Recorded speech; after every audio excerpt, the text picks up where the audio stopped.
naitwa Wilson Mahongo Manegese. Ni mjumbe serikali ya kijiji cha Rubambangwe, kitongoji hiki cha Iyozu B. Kwanza kabisa napenda nitoe shukurani kwa Wizara ya Nishati. Imeweza kukumbuka kutuletea umeme, ambapo ni miaka mingi tunaahidiwa, ila kwa leo tunashukuru.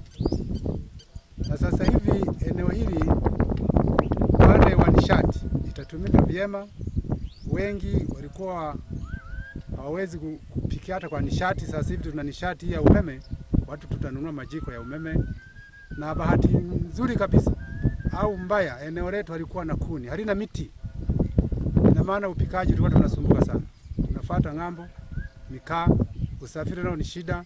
Mara zidumbukie na mkao kisha dumbukia kwenye maji au kitendo. Kwa hiyo ni shida, ni tabu. Kwa majina naitwa Barisimaki Maka, mkazi wa Iyozu. Jamani, kwa kweli ninashukuru sana kwa Iyozu kwa kuletewa umeme. Yaani tumepata changamoto nzuri, tunashukuru. Sasa hivi Iyozu umeme umewaka. Japo haukuwaka pote. Kuna baadhi haujafika, ila tuna uhakika utafanyaje?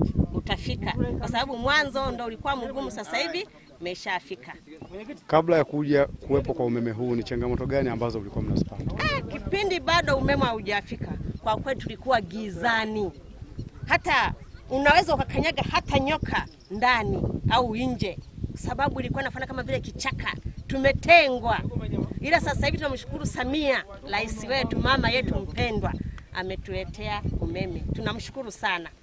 Mimi naitwa Boy Anthony, mwenyekiti wa chama. Nashukuru TANESCO wa wilaya kutuletea Iyozu umeme. Wananchi wangu walikuwa wameteseka sana. Kwa hiyo wamefurahi. Leo tarehe ya leo wamefunga umeme na kweli umeanza kuwaka, na kwangu ndio wameanzia kwa mwenyekiti wa chama.